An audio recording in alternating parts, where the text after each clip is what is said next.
ini ya terkait network design. Ya, network design atau desain jaringan. Ya, jadi seperti apa materi ini nanti akan um, ya, mempunyai kontribusi dalam mata kuliah ini ya. Jadi apa sih sebenarnya yang perlu dipelajari dalam network design atau desain jaringan? Kalau kita tarik lagi ke mata kuliah sistem rantai pasok, gitu ya. Manajemen rantai pasok di sini namanya ya, atau sistem rantai pasok. Kita sudah tahu ya bahwa salah satu supply chain driver itu adalah transportasi. Ya. Nah, transportasi di sini bagaimana kita yang kita kembali ke tujuannya ya, responsif, efisien. Bagaimana kita bisa mencapai hal itu ya tentu dengan salah satunya ya mentransportkan, mengirimkan, menyalurkan ya barang ke customer. Ya. Tinggal bagaimana nanti responnya ya, tingkat responnya dari si perusahaan. Ya. Nah itu berdasarkan dari strategi perusahaan. Apa sih desain jaringan ya, desain jaringan yang dimiliki oleh perusahaan. Kalau di SCM kan kita pernah belajar ada beberapa ya, ada yang dari manufacturer direct langsung ke customer ya, ada juga yang melalui distribution center dulu, ada mungkin ke retail dulu ya, atau mungkin nanti ada beberapa yang tidak punya offline store seperti kalau kita belajar di SCM. Nah, jadi nanti di sini ingin melihat dari sisi efektif dan efisien bagaimana produk atau barang itu bisa sampai ke tangan konsumen. Ya, ada learning objektifnya.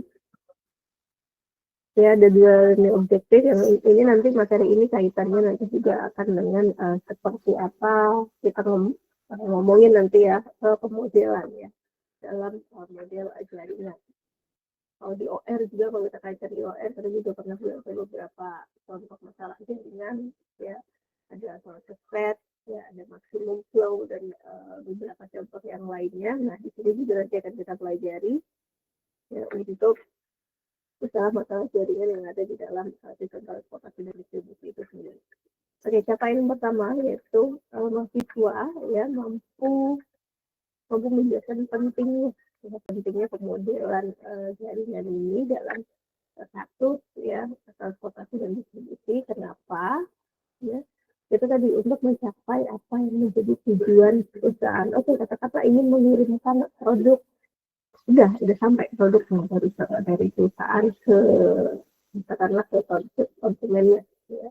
Tapi apakah dikirimkan secara tepat waktu atau secara tepat jumlah ya, atau kualitas barangnya itu tetap sama ya, atau mungkin barang itu cacat, itu yang kita lihat ya bagaimana perusahaan ya, dari perusahaan tadi mampu mengirimkan barangnya dari perusahaan menuju konsumen. Lagi ini juga pasti mereka ingin yang namanya menjaga kualitas satu ya, dan juga mengefisiensikan biaya operasional salah satunya. Lalu yang kedua, di sini mahasiswa mampu memformulasikan dan mengaplikasikan konsep dari pemodelan jaringan tadi ya, untuk merepresentasikan sistem transportasi dan distribusi. Ya nanti ada modelnya, ya, model matematisnya. Ya, kalau kita ingat lagi dalam konsep pemodelan, ya, apa saja yang harus kita lakukan. Pertama jelas kita formulasikan masalahnya. Ya. Kita formulasikan masalahnya, kita lihat seperti apa, mulai dari komponen model, ya, dari tujuannya apa sih sebenarnya yang ingin diperoleh, lalu sampai ke apa saja yang menjadi batasan-batasannya, apa yang ingin kita cari, ya, banyak contohnya, ya. Nah, di supply chain driver sendiri, ya, selain transportasi, kan juga ada beberapa drivers yang lain ya, drivers yang lain yang artinya harus saling berhubungan di dalam satu rantai pasok itu untuk mencapai tujuannya. Nah, pertama kita masuk dulu ke seperti apa peran dari network design ya. Desain jaringan. Nah, itu akan jaringan dalam rantai pasok. Ya, untuk keputusan dalam pengambil keputusan dalam network design pada rantai pasok ya itu diklasifikasikan menjadi beberapa. Yang pertama terkait facility role, seperti apa peran dari fasilitas itu sendiri. Ya. Apa setiap fasilitas yang dibuat tadi oleh perusahaan itu sudah diklasifikasi karena fasilitas A hanya untuk ya untuk meletakkan bahan baku. Ya, itu kan tidak hanya pabrik ya, gudang bisa bahkan mesin ya, atau apalagi ya tahu gudang barang jadi atau produksi ya. Lalu berikutnya misalkan masing-masing proses yang ada di dalam suatu pengolahan produk ya, masing-masing apakah itu dikerjakan di satu lokasi yang sama atau lokasi yang berbeda. Jadi seperti apa peran dari masing-masing fasilitas itu sendiri itu harus dilihat ya, peran dari masing-masing fasilitas. Lalu berikutnya lokasi ya. Ini yang harus diambil oleh perusahaan dalam pengambilan keputusan untuk penentuan lokasi fasilitas. Contoh pabrik ya. Ya kalau kita udah ngomongin pabrik ya pasti pertama kita punya apa ya, harus punya lokasi yang besar katakanlah ya. Terus juga secara kebijakan tidak boleh terlalu dekat dengan pemukiman warga, katakanlah punya jarak radius berapa kilometer ya. Lalu lagi juga kalau kita mau bangun pabrik katakanlah kita kan pasti pengennya bangun pabrik yang besar nih karena kita punya targetnya produksi yang banyak dan seterusnya. Itu akan mengeluarkan biaya yang besar. Bagaimana kita bisa menekan biayanya? Katakanlah, berarti kita cari lokasi sama yang jauh tadi, terus harganya yang murah. Ya, misalnya per meternya berapa, gitu ya, yang murah. Pasti kaitannya juga dengan biaya. Lalu juga yang harus diperhitungkan nantinya itu adalah seperti apa nanti kemudahan dalam proses produksi pertama ya, bagaimana barang mentah tadi atau bahan baku raw materialnya bisa sampai ke perusahaan untuk nanti akan diolah diproduksi. Lalu setelah jadi barang jadi bagaimana juga barang atau produk jadi tadi bisa dengan mudah ya dikirimkan ke konsumennya itu. Jadi infrastrukturnya juga perlu dipertimbangkan. Jangan hanya serta-merta harga tanahnya murah, kita bikin pabrik di sana, tapi ternyata untuk bikin infrastrukturnya katakanlah belum memadai gitu ya, belum memadai. Kita juga harus mengeluarkan cost ya untuk bikin katakanlah kita harus ngaspal jalan dan sebagainya. Jadi ya kan hanya karena biaya yang murah katakanlah ya, terus kita bikin suatu perusahaan di satu lokasi tapi jalannya kalau misalnya becek nggak bisa lewat jalan dan lain sebagainya. Bagaimana barang itu bisa sampai ke tepat waktu ke konsumen atau bagaimana kita juga bisa tepat waktu dalam produksi karena ada bahan baku yang harus dikirimkan ke pabrik kita ya untuk dapat diproduksi yang nantinya akan dikirimkan ke konsumen. Itu juga capacity allocation ya, kapasitas dari setiap fasilitas itu sendiri. Katakanlah kita punya fasilitas ada pabrik, ada gudang ya. Kita harus mempertimbangkan kapasitas fasilitas-fasilitas yang dimiliki oleh perusahaan. Katakanlah pabrik tempat memproduksi tadi. Berapa banyak pabrik tadi bisa memproduksi ya. Karena kita punya pabrik dengan luas katakanlah 1 hektar katakanlah ya, sama buah. Terus kita bisa punya fasilitas di sana, bukan hanya punya lokasi pabrik, tapi kita juga bisa mengadakan mesin.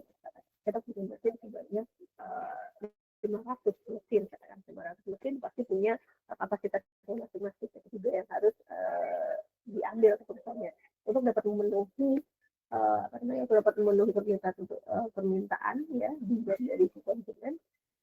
Mesin seperti apa nih yang harus kita beli? Mesin seperti apa? Berapa banyak jumlahnya? Itu kan terkait pengambilan keputusan. Atau misalnya gudang. Oh, kalau misalnya kita menjual barang yang katakanlah perishable, gitu ya, atau mungkin yang dalam perishable yang tahan lama, gitu ya, umur pakainya panjang, gitu ya, umur pakainya panjang nggak masalah sebenarnya kalau kita mau produksi banyak, terus kita stok, masih stok, gitu ya. Tapi harus kita pertimbangkan juga untuk bidangnya, ya, harus kita bangun sebesar apa nih bidang untuk menampung berapa banyak barang tadi, ya, barang tadi yang nantinya akan dijual ke konsumen. Terus terakhir terkait pasar, ya, terkait pasar dan supply of mungkin. Jadi seperti apa dari setiap fasilitas itu tadi ya itu dapat apa ya meresearch di pasarnya tadi. Oh katakanlah kita punya beberapa retail, karena retail di Bandar Lampung, retail di kabupaten, jadi katakanlah retail di Lampung Barat, pesisir dan lain sebagainya. Ya. Nah itu juga harus kita tindakan alokasinya. Ya, katakanlah orang Bandar Lampung mungkin akan lebih banyak permintaannya untuk katakanlah kayak petani, ya, lebih dekat petani. Jangan-jangan orang pesisir gitu ya, orang kita nggak doyan kesehatan gitu ya, berdasarkan itu ya history ya. Berarti untuk berikutnya ya dalam pengalokasian suatu produk ke suatu wilayah di suatu fasilitas ya ini juga harus kita seperti apa pasarnya, seperti apa pasarnya yang ada di sana. Jangan-jangan di daerah orang karena di kompleks gitu ya, kompleks di bawah tanah, dan mungkin yang di apa ya pinggir kota gitu ya, dia akan beda jadi dia terhadap suatu produk. Katakanlah saya punya baju coklat deh, gitu, coklat. Mungkin orang-orang yang hidupnya di pinggiran gitu ya nggak akan mikir beli coklat buat apa gitu. Jadi mereka mikirin bagaimana caranya bisa beli beras, beras banyak sekali makan dan berasnya pun perusahaan juga pasti akan mengalokasikan gitu ya, dia akan mengalokasikan barang-barang dengan kualitas dan harga tertentu untuk market-market tertentu, ya. Market katakanlah untuk masyarakat menengah ke atas, ya.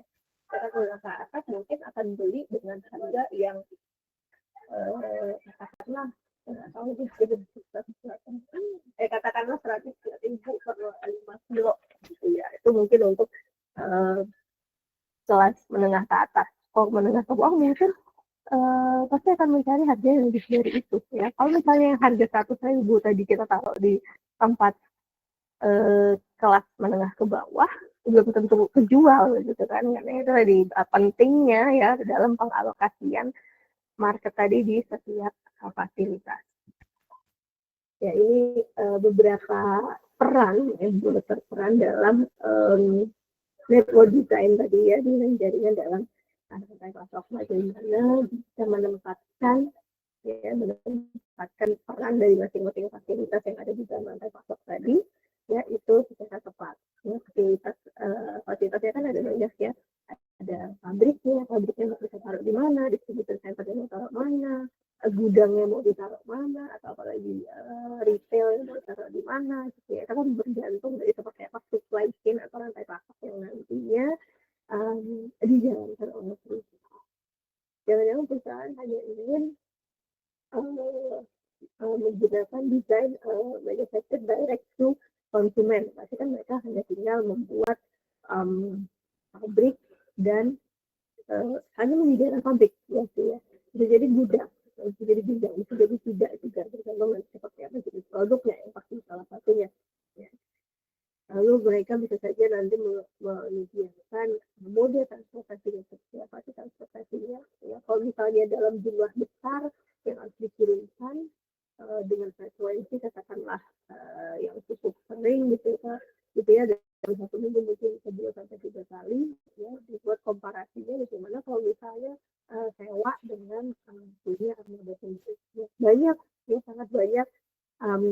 proses pengambilan keputusan, yaitu pengambilan keputusan dalam mendesain jaringan itu sendiri. Nah, beberapa faktor yang mempengaruhi desain network design tadi ya, pengambilan keputusan model jaringan tadi. Pertama, strategi, yang terkait faktor strategi. Jadi perusahaan ya fokus pada biaya ya, yang cenderung pastinya ya ingin mencari biaya yang lebih rendah ya, untuk manufacturing facilities ya, yang artinya ya lokasi yang pastinya jauh dari market ya, tadi contohnya sudah saya sebutkan ya. Oh, kalau lokasinya jauh dari pemukiman ya, harga jual tanahnya pasti beda gitu ya. Ya kayak kita sekarang aja lah yang lagi di daerah, bayangkan aja mau beli tanah di daerah sekitar ITERA pasti udah mahal. Nggak mungkin nih si pabrik mau beli tanah juga gitu ya dekat ITERA gitu ya, sedangkan mereka ingin menekan cost tadi. Jadi itu tidak tidak dijadikan salah satu keputusan ya oleh si perusahaan dalam membangun pabrik di sekitar ITERA. Seperti itu.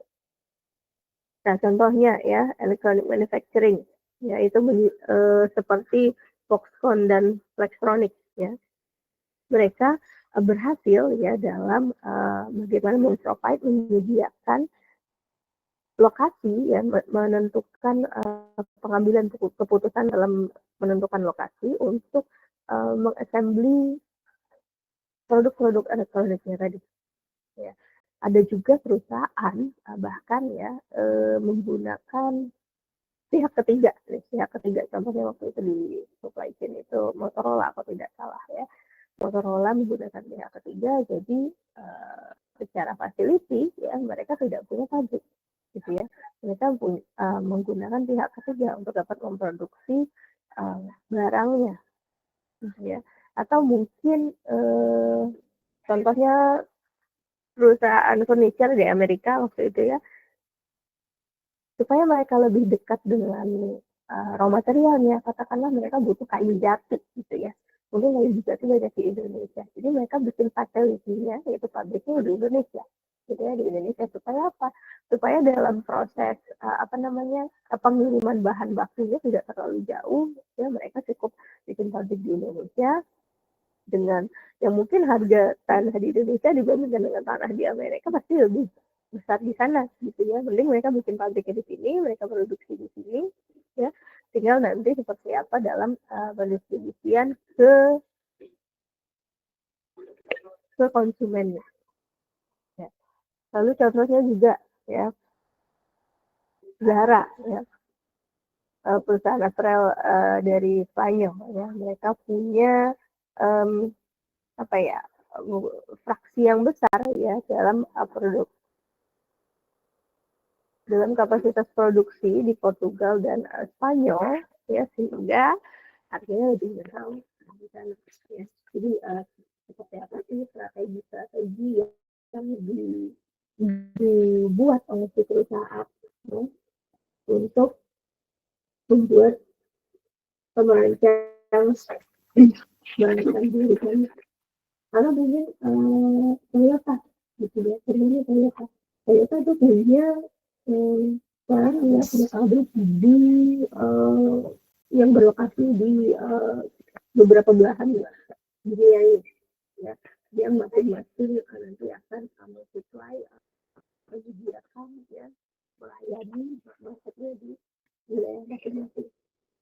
Itu kan juga satu strategi dari perusahaan lokasi kembali masing-masing satelit ini di beberapa lokasi di belahan dunia ini ya, itu akan lebih mengefisiensikan salah satu dari biaya transportasi ya. Dan juga ini spesifikasinya terkait tadi terkait kapasitinya ya.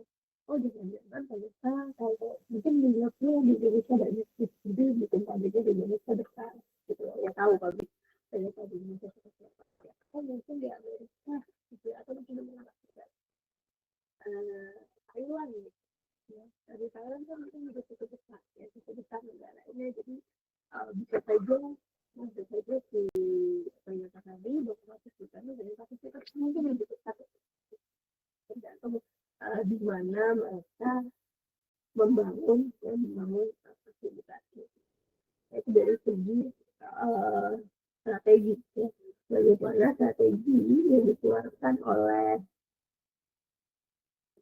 perusahaan ya dalam membangun jaringan.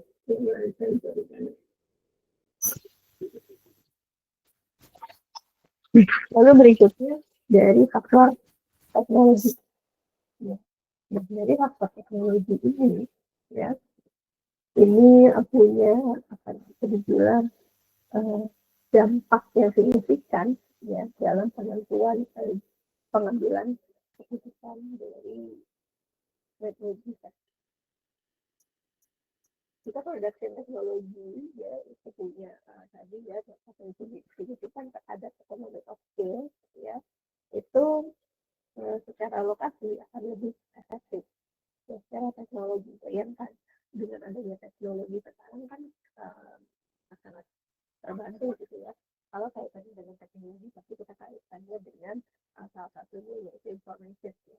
Information kan adalah salah satu aplikasi driver juga ya. Dengan adanya teknologi oke, kita sedikit flashback waktu di supply chain ya, sistem data stock.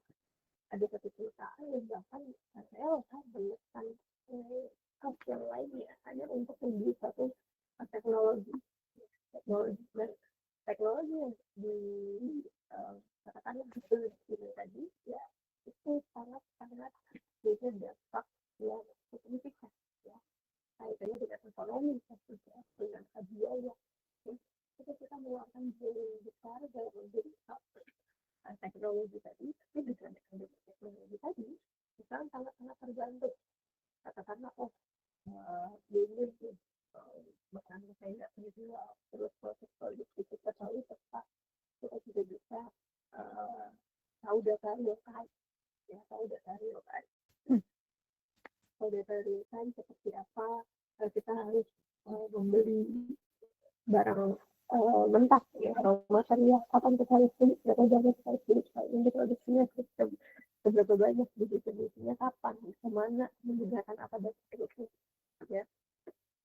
Nah contohnya ya dari slide ini, contohnya jika fasilitas punya biaya fixed cost yang lebih rendah, maka akan banyak fasilitas ya, makanya kami bantu sehingga fasilitas juga punya biaya transportasi yang rendah, jadi dia berbanding lurus. Contohnya pada Coca-Cola ya, pada plan botol ya, mereka tidak punya fixed cost yang tinggi ya. Salah satu strategi dari Coca-Cola ya, untuk mengurangi biaya transportasi ya, mereka membangun banyak plan yang produksi botol di seluruh dunia yang lagi-lagi ya itu melayani setiap market di region tertentu ya. Kita tahu Coca-Cola kan mendunia ya, di mana-mana ada Coca-Cola. Cuma kan bayangkan kalau misalnya di pabrik induknya gitu ya, semua sudah diproduksi di sana. Ya, semua sudah diproduksi di sana, terus dikirimkanlah ke distributor gitu ya. Itu kan akan memakan biaya transportasi yang lebih besar lagi ya. Misalnya mau kirim ke Indonesia, mau kirim ke Malaysia, Singapura, dan lain sebagainya. Dengan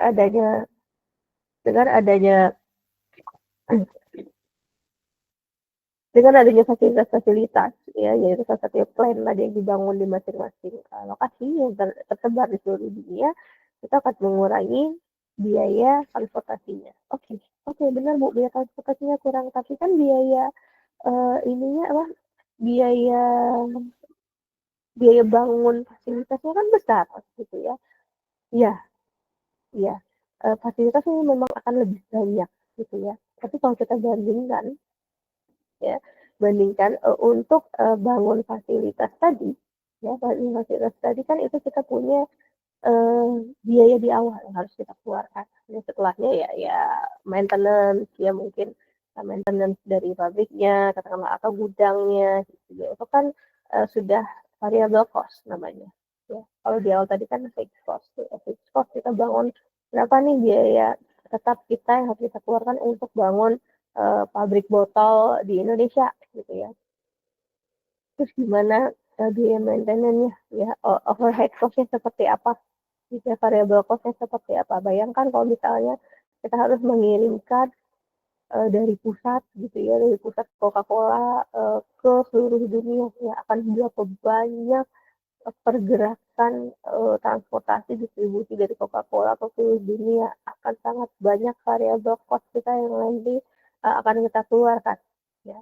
Sehingga pertimbangan dari Coca-Cola tadi itu bikin banyak fasilitinya, yaitu bottling plant-nya tadi ya di seluruh yang tersebar di seluruh dunia, dengan salah satunya yaitu mengurangi biaya transportasi. Oke, bentar.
Oke, ya saya lanjutkan lagi ya.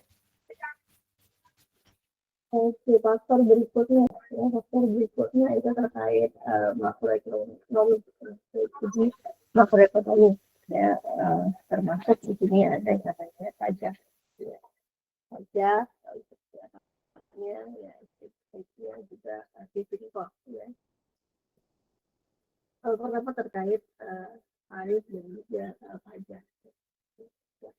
Jadi kalau misalnya sudah internasional, sudah luar negeri, ya akan ada pajak pasti ya. Oh, barang kita mau keluar akan dikenai biaya barang keluar masuk ke sini, dan entah itu barang bahan bakunya atau mungkin nanti atau jadinya ya, itu juga akan menjadi salah satu faktor pertimbangan dalam pengambilan keputusan. Contohnya tadi ada beberapa perusahaan yang sampai bikin satu fasilitas di negara tujuan dia, ya, negara tujuan barang yang dipasarkan. Ya. Oh, daripada nanti saya harus mengirim dari negara saya menuju negara tersebut, nanti kena bea cukai dan lain sebagainya, harga barangnya malah jadi lebih tinggi, gitu ya, sehingga akan tidak menarik minat si pembeli, katakanlah, gitu ya, karena kan terlalu tinggi. Lebih baik perusahaan yang malah bikin fasilitas di lokasi lain, gitu ya, di lokasi negara tujuannya tadi, target negara dia menjual barangnya tadi. Ya, lalu juga di sini ada apa lagi? Ya, exchange rate di sini seperti apa, tapi fluktuasi ya dari exchange rate tadi ya, ini pun juga akan kaitannya dengan profit juga, profit dari setiap rantai pasok, dan juga bagaimana dia dapat melayani global market ya. Jangan-jangan dengan exchange rate tadi ya, dan dengan adanya exchange rate tadi malah bikin katakanlah konsumen malah minat belinya turun. Oh, katakanlah ada produk dari Eropa, gitu ya. Produk dari Eropa itu kalau kita beli langsung ke sana, gitu ya, itu kan pasti akan lebih murah. Ya, dengan aja nilai tukar tadi atau exchange rate tadi, itu akan mempengaruhi pasti ya ke biaya yang harus dikeluarkan oleh si konsumen dalam membeli barang tersebut. Ya, katakanlah tadi barang yang dikirim dari luar negeri, ya, dikirim luar negeri ke Indonesia karena target pasarnya mungkin di Indonesia, gitu ya. Tapi dengan adanya tadi ya nilai tukar tadi, orang Indonesia jadi mikir, gitu ya, jadi mikir ngapain saya harus beli barang itu, gitu ya. Kalau kita mungkin harganya di Amerika $10 ya, jadi di Indonesia mungkin udah lebih dari itu, gitu ya. Sehingga tadi juga menjadi satu alasan ya perusahaan yang mengambil keputusan untuk merancang jaringannya. Oh, berarti kita harus bikin pabrik di sana aja, gitu ya. Atau mungkin kita harus bikin gudang, gitu ya, bikin pabriknya mungkin nggak di Indonesia, mungkin nggak bisa cari pabriknya yang lebih dekat ke Indonesia, tapi gudangnya di sana. Lalu juga terkait ya pengirimannya dan juga biaya bahan bakarnya, ya, bahan bakarnya, karena pasti akan mempengaruhi salah satunya tadi dari transportasi, biaya transportasi. Lalu yang terakhir, berikutnya dari faktor politik, ya. Kalau udah ngomongin politik, ya ini pasti akan kaitannya dengan pemerintahan. Ya, pasti setiap pemerintah negara manapun pasti akan punya kebijakan yang berbeda-beda. Ya. Oh, orang Indonesia, pemirsa Indonesia, kalau kita ada barang luar yang masuk dikenakan pajak berapa persen, ya, atau mungkin negara lain ya juga hanya akan mengizinkan produk-produk tertentu, ya, jenis-jenis barang tertentu yang boleh masuk ke negaranya, ya, entah itu barang jadi ataupun nanti misalnya raw materialnya, ya, atau juga dari sisi kuantitinya, ya, kuantitasnya juga seperti apa, ya. Dan juga menjadi salah satu faktor dalam penentuan desain jaringan, ya. Katakanlah suatu perusahaan ya ingin membuat satu fasilitas di negara A, tapi negara A ini sedang tidak stabil, ya, kondisi politiknya, mungkin sedang ada perang, mungkin sedang ada pemilihan presiden, ya, atau mungkin ada apalagi ya konflik yang ada di dalam negara tersebut, sehingga itulah kenapa faktor politik menjadi salah satu faktor ya yang mempengaruhi dalam pengambilan keputusan dalam merancang jaringan. Ya. Ngapain kita harus bikin pabrik atau bikin gudang di daerah konflik? Ya. Kalau kita bikin di daerah konflik, oh pas nanti kita mau ngirimin barangnya, tahu-tahu ditembak, bom, ya rugi perusahaan gitu ya. Itu kan nggak make sense gitu ya. Sehingga kenapa um, uh, politik tadi ya, faktor politik tadi menjadi salah satu faktor dalam penentuan network design. Lalu juga customer response terkait waktu. Ya. Sebentar saya.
Oke, saya lanjut, mohon maaf.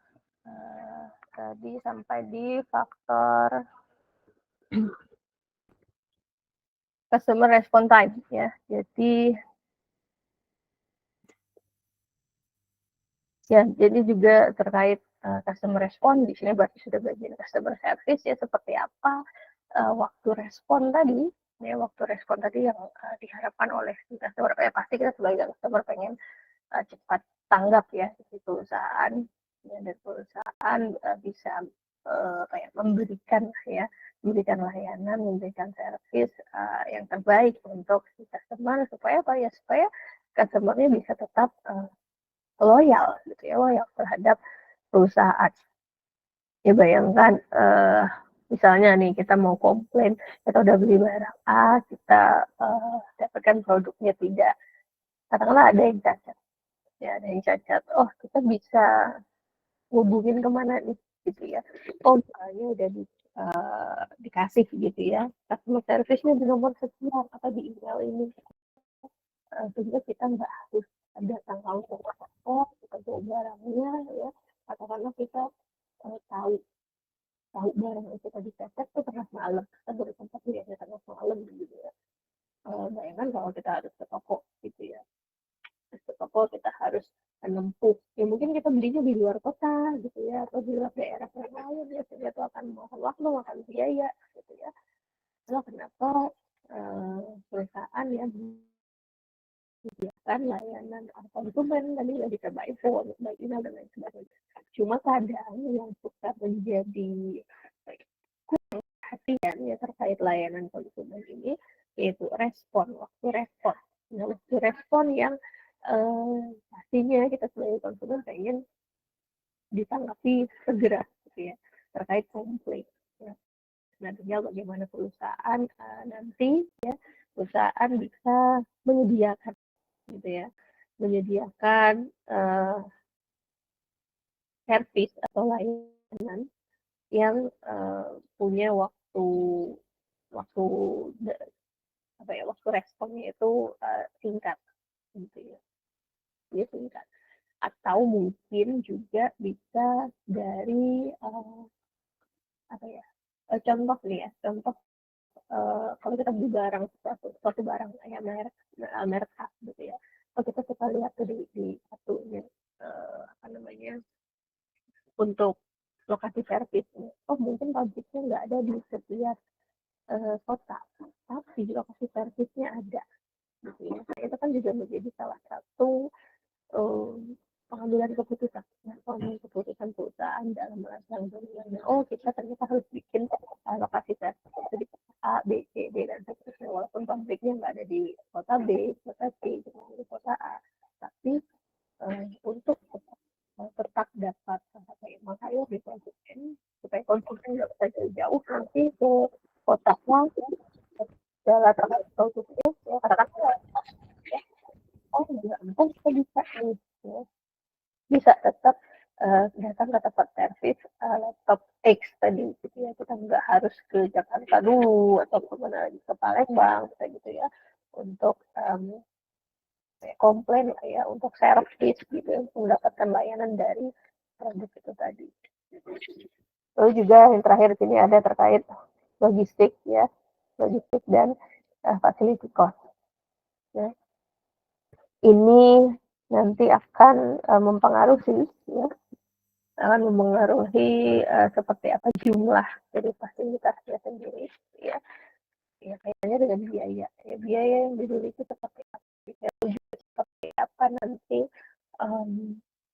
jumlah fasilitasnya, apakah dengan fasilitas yang kita punya tadi cuma satu, tapi kapasitas besar itu sudah dapat memenuhi apa yang menjadi tujuan dari perusahaan, atau malah sebaliknya, kita harus punya fasilitasnya beberapa 2-3 ya, di daerah A, daerah B, daerah C untuk dapat memenuhi demand dari masing-masing konsumen di region tertentu ya. Dan juga seperti apa alokasi kapasitasnya sendiri untuk masing-masing fasilitas tadi. Fasilitas itu bukan hanya di pabrik ya, fasilitas apa yang dimiliki oleh perusahaan, bisa gudang, bisa oleh distribution center, bisa masjid, bisa alat transportasi ya, dan lain sebagainya.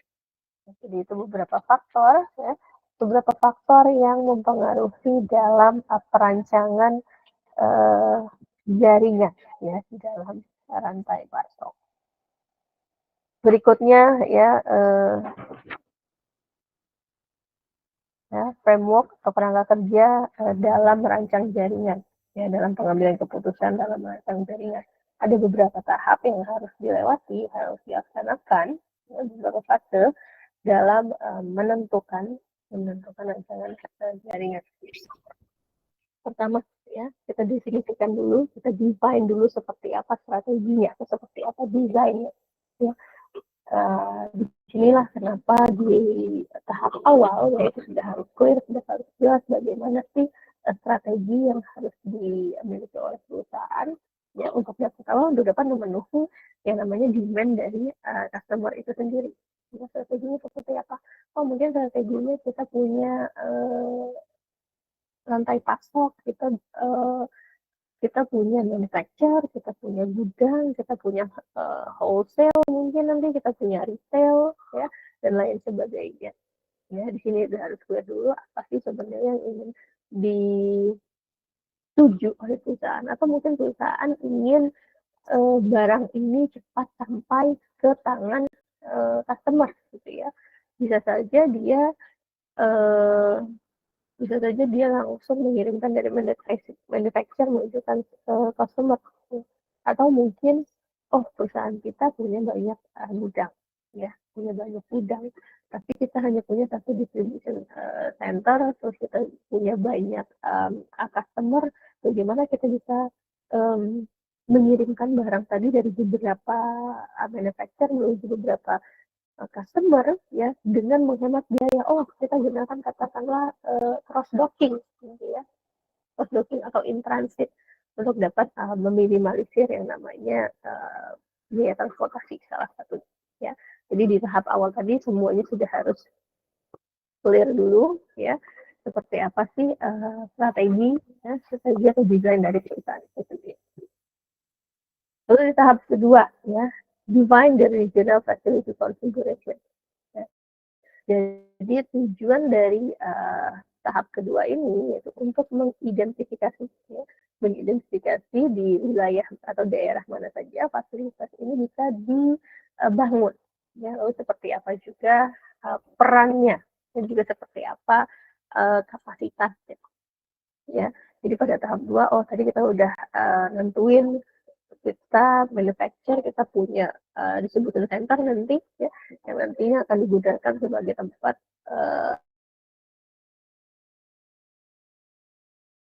maksudnya oh gimana nih kita harus bangun fasilitas tadi di daerah seperti apa ya, katakanlah target pasar kita di beberapa daerah 1, 2, 3, dan 4, kita cari ya, kita cari satu lokasi untuk membangun distribution center yang jaraknya eh, dekat dengan kelima konsumen tadi ya, 5 target pasar kita tadi lah.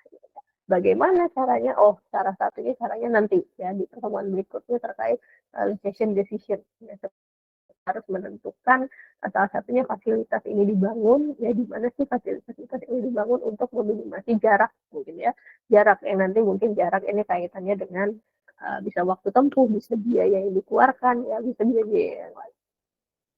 Oh, di fase ketiga ya, uh, kita pilih seperti apa lokasi-lokasi yang potensial ya di setiap region tadi ya, di setiap region di mana masing-masing um, fasilitas tadi ditentukan lokasinya ya, kita butuh yang nama pertama hard infrastructure ya, infrastrukturnya ya, seperti apa nanti ketersediaan suppliernya ya, lalu transportasinya ya, komunikasi, terus juga warehouse-nya ya. Oh, katakanlah kita sudah pilih tadi lokasinya untuk distribution center-nya ya. Oh no, jangan distribution center dulu, ke pabriknya ya. Pabrik tempat kita produksi ya. Oh, kita butuh bahan baku A B C D E gitu ya. Ini dari 5 bahan baku ini suppliernya beda-beda nih ya, suppliernya beda-beda. Nah, apakah masing-masing supplier tadi gitu ya bisa dapat mengirimkan barang tadi dengan harga pasti ya, harga yang pasti kita inginkan itu minimal ya pastinya. Ya, biaya di perusahaan ini pasti minimal yang akan dilaporkan untuk supplier. Lalu juga infrastrukturnya atau mungkin transportasinya, apakah fasilitas kita tadi, yaitu pabrik kita tadi dapat ditempuh hanya melalui darat atau harus pakai udara, gitu ya.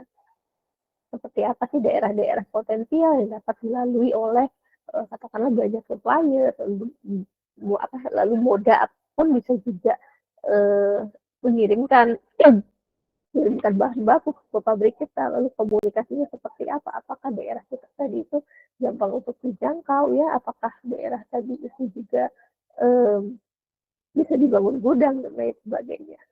Lalu ada juga terkait soft infrastruktur ya, kebutuhan dari soft infrastrukturnya di sini kaitannya dengan pekerja salah satunya ya, seperti apa sih tenaga kerja yang profesional yang berpengalaman gitu ya, lalu juga seperti apa beban kerjanya ya, beban kerjanya, lalu juga seperti apa nanti apa ya manajemennya dalam menghandle para pekerja ya, katakanlah dari segi beban kerja ya, apakah dari segi beban kerja tadi ya dengan pemilihan lokasi ya, misalnya milih lokasinya jauh nih dari kota gitu ya, sehingga orang-orangnya mungkin dengan beban kerja yang berat, jadi banyak yang uh, apa ya mental health-nya kena gitu ya. Jadi itu juga jadi pengambilan keputusan ya oleh perusahaan, bagaimana juga bisa menentukan daerah-daerah yang potensial ya, dalam desain jaringan ya. Terakhir keempat itu terkait pemilihan lokasi, barulah nanti dipilih lokasi yang presisi ya, dan juga terkait kapasitas dari setiap fasilitas tadi. Ya, dan terakhir terkait model ya, model untuk facility location dan capacity allocation ini nanti di pertemuan berikutnya akan saya jelaskan. Ini salah satunya bagaimana kita bisa menentukan ya, menentukan lokasi dalam membangun fasilitas. Katakanlah kita ingin bikin fasilitas gudang gitu ya, kita punya target pasar kita tadi A B C D E, kita harus bikin gudangnya di mana nih untuk meminimasi katakanlah biaya transportasi yang kita keluarkan. Nah, strateginya seperti apa? Ya, apakah efisien atau responsif? Kembali lagi, apa sih sebenarnya yang ingin dituju oleh perusahaan? Ya, apakah ingin uh, efisien? Kalau efisien ya berarti bikin gudangnya satu aja. Kalau misalnya ingin responsif, ingin uh, daya tanggapnya cepat, berarti harus bikin banyak gudang gitu ya, supaya kalau misalnya barangnya habis bisa langsung dikirimkan gitu ya ke retail atau toko-toko ya. Nah, ya beberapa informasi yang ada di slide terakhir ini ya itu tersedia ya dalam seperti apa network design ya, perancangan jaringan ya, dalam pengambilan keputusan dalam merancang satu jaringan ya. Pertama, lokasi dari supply source-nya ya, dan juga marketnya, lokasi dari sumbernya dan tujuannya ya, lokasi dari tempatnya bahan-bahan baku yang dikirimkan, lalu lokasi dari potensial facility site ya, jadi lokasi yang potensial untuk didirikannya lokasi-lokasi tadi, bisa pabrik, bisa distributor atau mungkin bisa toko gitu ya, bisa retail dan lain sebagainya. Lalu juga demand forecast ya, ramalan dari permintaan itu sendiri, ya, itu juga menjadi salah satu keputusan. Lalu fasilitasnya, tenaga kerja dan biaya material. Lalu berikutnya ada biaya transportasi, ya, biaya inventory jika memang harus membangun satu gudang, ya. Lalu juga harga jual, ya, harga jual dari produk yang berbeda pada setiap region yang tadi saya sampaikan, ya, sekilas. Oh, di lokasi katakanlah orang dengan kelas menengah gitu ya, ekonomi kelas menengah dengan orang kelas ekonomi ke bawah pasti akan beda harga jualnya ya, dan juga pasti kualitasnya beda. Tidak mungkin kualitas yang sama dijualnya dengan harga yang uh, beda gitu ya, rugi misalnya ya. Lalu juga tax dan tarifnya seperti apa, dan terakhir terkait waktu respon dan juga layanan lainnya yang diberikan oleh perusahaan, bisa ya berupa klaim gitu ya, garansi misalnya gitu ya, garansi ataupun servis kalau ada yang rusak, dan beberapa hal lainnya yang kaitannya dengan layak. Ya. Jadi itu terkait materi hari ini tentang desain network atau desain jaringan ya. Bagaimana peran network design itu sendiri untuk supply chain, dan faktor-faktor apa saja sih yang mempengaruhi dalam pengambilan keputusan network design. Ya, saya harus bangun network design-nya seperti apa? Apakah saya bikin pabrik, terus bikin center, terus bikin gudang lagi, terus bikin retail lagi, atau mungkin saya cukup bikin pabrik aja, ya. Saya nggak perlu bikin gudang, saya nggak perlu bikin wholesale dan lain sebagainya. Ini juga seperti apa um, penentuan lokasinya. Ya, penentuan lokasinya, saya harus bikin pabrik di mana, terus kapasitasnya pabrik saya tadi berapa, gudang yang saya bikin juga harus di mana, kapasitasnya berapa, dan hal-hal lain yang harus dipertimbangkan dalam pengambilan keputusan pada network design. Ya, itu untuk materi hari ini. Oke, untuk materi berikutnya nanti harapannya saya sudah bisa dapat kelas ya. Jadi karena materi berikutnya kita akan bicara tentang model matematis ya, model matematis dalam pengambilan keputusan untuk pemilihan lokasi ya, dan pemilihan lokasi. Jadi sampai hari ini materinya hanya masih berupa teori lah ya, gitu ya, konsep dasar seperti apa sih hal-hal yang perlu dipahami dalam um, kuliah sistem transportasi dan distribusi. Harapannya minggu depan atau pertemuan berikutnya lah, yang saya belum tahu kapan ya, bisa jadi dalam minggu ini ya, sebelum minggu depan ya. Jadi dalam minggu ini nanti akan saya cari waktu lagi ya, mudah-mudahan ada kelas ya. Kalau nggak ada ya minggu depan aja, sesuai dengan kelas yang kita punya harusnya ya, untuk dapat melanjutkan materi berikutnya ya. Mungkin satu dua tiga materi lagi lah yang akan, 3 atau 4 materi lagi lah yang nanti harus membuat satu model matematika. Tapi sebelum sebelum saya menghabiskan materi tentang modal matematik, mungkin nanti kita akan ujian dulu ya, ujiannya nanti saya infoin pasti ya 1 minggu sebelum, nggak akan dadakan dan ya, gitu ya. Berarti kalau kita punya ruangan kita UTS-nya bisa apa? Oke, itu untuk materi hari ini. Ada yang ingin tanyakan dulu sebelum saya tutup sambil saya share absennya, bisa nggak ini?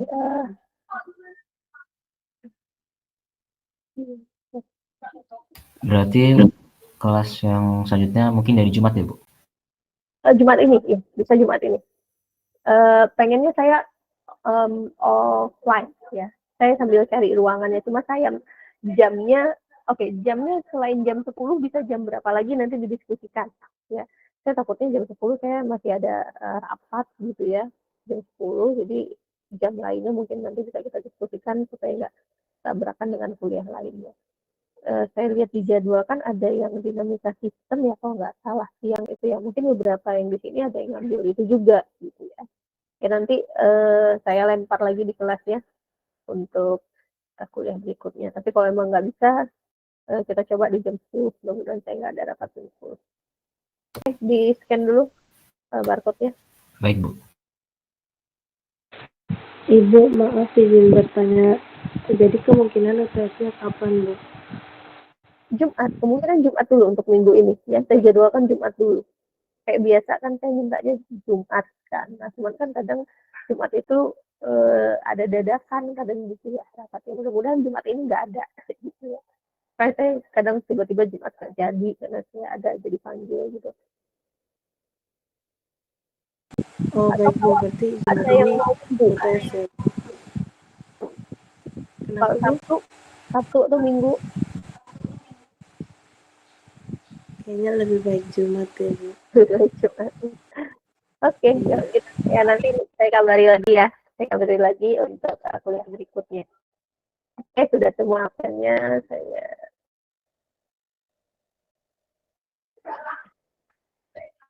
Oke, kalau cukup ini sambil saya rapikan dulu materinya ya, sambil saya upload di GCR. Minimal kalian baca dulu bukunya karena semua materinya bisa diambil dari buku, kebanyakan dari buku sastra dan buku alam. Alam. Jadi bisa dibaca di sana ya. Dari buku yang sudah saya kasih.